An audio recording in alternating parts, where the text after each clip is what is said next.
सरकार द्वारा अभी दिया गया तकरीबन 300 लोगों को प्रधानमंत्री और मुख्यमंत्री आवास योजना से उनको दिया गया, जिसमें हमारे पंचायत में अगर एक भी जनता आज चुनावी सभा चल रहा है, इस समय भी अगर कह दे कि नहीं मुखिया द्वारा 100 रुपया भी घूस लिया गया है, तो मैं अनाउंस करता हूं आपके टीवी चैनल के माध्यम से कि मैं आज चुनाव नहीं लड़ूंगा, और इससे पहले भी कह चुका था कि मैं इस्तीफा दे दूंगा। पंचायत में हम जब चुनाव लड़े थे, फर्स्ट टर्म में ही चुनाव लड़े, राजनीतिक में फर्स्ट टर्म आया और फर्स्ट टर्म हमको पंचायत की जनता मैंने सर आंखों पर बैठाया और 1100 मतों से हमको विजय बनाया इस पंचायत से, जो कि कांटी प्रखंड में शायद बहुत कम लोग होंगे इतने मतों से जीते रहा। हमारे पंचायत में मुस्लिम हो या किसी जाति के लोग, हर एक जाति के दरवाजे पर हम जाते हैं और खाना एक थाली में खाते हैं, एक साथ मिलकर खाते हैं। इसके वजह से आज हमारे पंचायत के जाति पाति खत्म हो गया। अभी हम जिस गाँव में जा रहे हैं, हम वोट मांगने कहीं नहीं जा रहे हैं, हम जिस गाँव में जा रहे हैं जो समस्या है, लोग की समस्या जो जब भी पहले भी जाते थे और अभी भी जा रहे हैं, तो हमको वोट मांगने का और लोगों को बुलाने का जरूरत नहीं होता है कि आज हम सिरसिया गांव में आ रहे हैं, मुखिया जी पहले से आ रहे हैं। जैसे जाते हैं लोगों को मालूम चलता है कि मुखिया जी आ गए,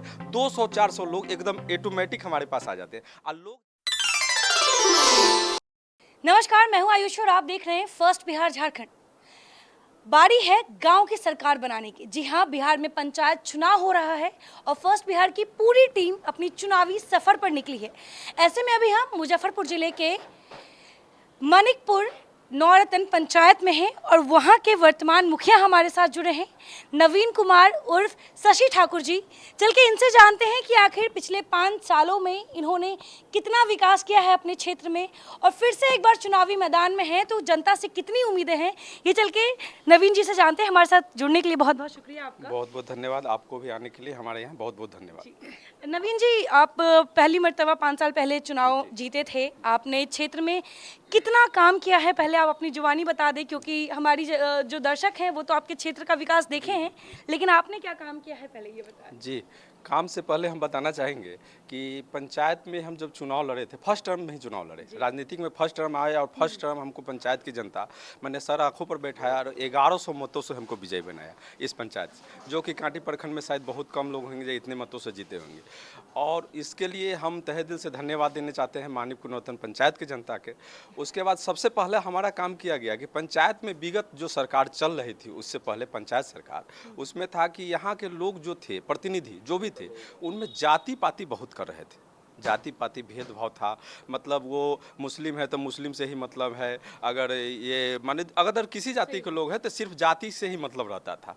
लेकिन हमको बनने के बाद हम सबसे पहला काम किए हैं कि पंचायत से जाति पाति खत्म कर दिए। किसी जाति का लोग हो, वो मुस्लिम हो समुदाय को, क्योंकि मुस्लिम समुदाय का एक 11 नंबर वार्ड है, वहाँ पर 200 वोट है, वहाँ से हमको 204 वोट आया, क्योंकि हम जाति पाति खत्म कर दे। वहाँ पर कोई जाति पाति नहीं रहा। हमारे पंचायत में मुस्लिम हो या किसी जाति के लोग, हर एक जाति के दरवाजे पर हम जाते हैं और खाना एक थाली में खाते हैं, एक साथ मिलकर खाते हैं। इसके वजह से आज हमारे पंचायत के जाति पाति खत्म हो गया। उसके बाद हमारे द्वारा पंचायत में सरकार द्वारा जो भी योजना दिया गया, सबसे पहले 7 निश्चय की योजना चली थी। हमारे मुखिया बनते हैं 2016-17 में मुख्यमंत्री जी द्वारा दिया गया था कि 7 निश्चय योजना से नल जल के काम किया जाए। उस समय हमारे कांटी प्रखंड के तमाम मुखिया लोग ये सरकार के योजना के विरुद्ध थे, क्योंकि वार्ड क्रियान्वयन प्रबंधन समिति लागू किया गया था। लेकिन हमारे द्वारा शम्स तबरेज आलम सर एक समय कांटी प्रखंड के वीडियो थे, वो बोले कि नहीं मुखिया जी आप हमको सुलझे हुए लग रहे हैं, आप थोड़ा इस किताब को एक बुक दिए पंचायती राज का, उसको पढ़िए, उसमें देखिए क्या है। तो हमने हमारे द्वारा पढ़ा गया, हमको लगा कि नहीं बहुत अच्छा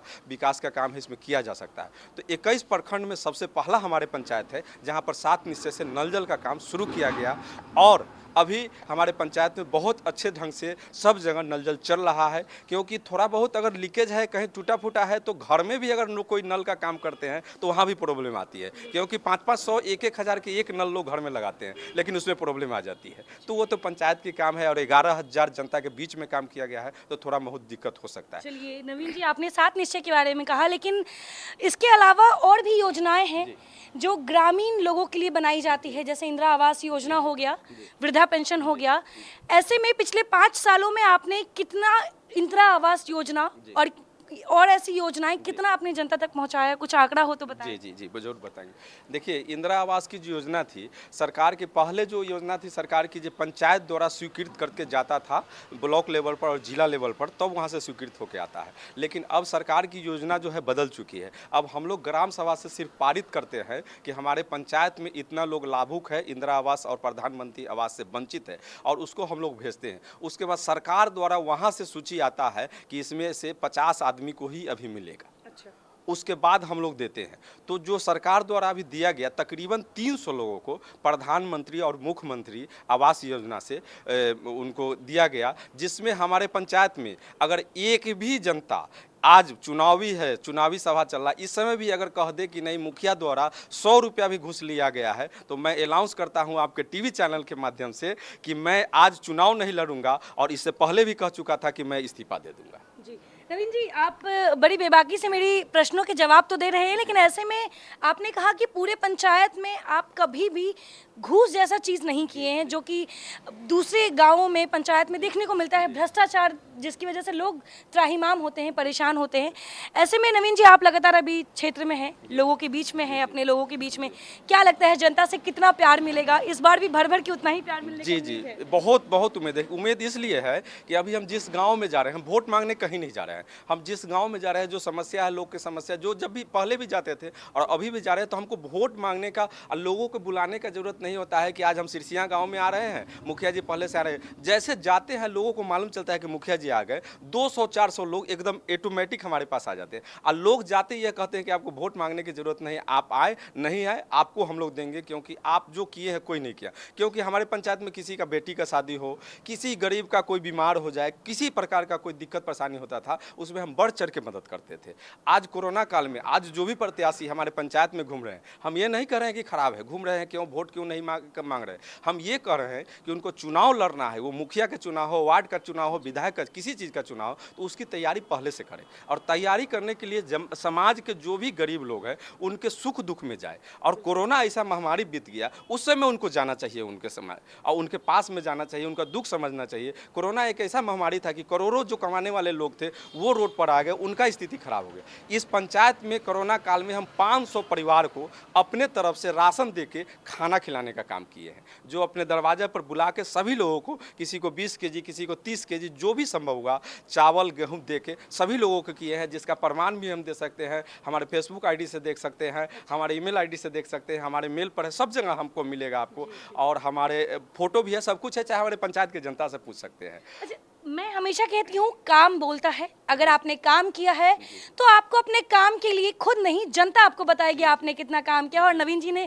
साफ कहा कि अभी ये क्षेत्र में निकलते तो हैं, लेकिन वोट नहीं मांगते, ये जनता से मिलने निकलते हैं, उनसे उनका हालचाल जानने निकलते हैं, क्योंकि इनको जनता से पूरी उम्मीद है कि वो इनको भर भर के प्यार देगी। लेकिन ऐसे में एक आखिरी सवाल आपसे है, आपकी पंचायत में अगर हम स्कूलों की बात करें या अस्पताल की बात करें, क्योंकि ये दो मुख्य चीज़ें हैं जो गाँव वासियों को चाहिए, ऐसे में क्या हाल है यहाँ के स्कूल, सरकारी स्कूलों का और अस्पताल का? देखिए, सरकार का जो व्यवस्था है उसमें स्कूल की जो व्यवस्था है, मतलब जहाँ तक कहें कि हम मुखिया बने हैं तो एक दो टीचर जो ऐसे थे जहाँ पर शिकायत आ रही थी कि पूर्व से वो उनके द्वारा जिस स्कूल में थे वहाँ पर उनको पढ़ाया नहीं जाता है और कुछ गलत ढंग का इधर उधर किया जाता है। जैसे कि एक मानीपुर पासमान टोला में एक स्कूल है, वहाँ के टीचर के शिकायत आया था, हम मुखिया बने, तुरंत शिकायत आया, और उसके बाद हम तुरंत पहल किए, बीडीओ साहब से परमिशन लेके, प्रखंड शिक्षा पदाधिकारी से परमिशन लेके उनका ट्रांसफ़र करवाने का काम किए, और दूसरे शिक्षक को वहाँ डाल पर वहाँ के स्कूल की व्यवस्था को सुधारने का काम किए हैं। और स्कूल जो हमारे प्राथमिक स्कूल हम लोगों के अंदर में आता है,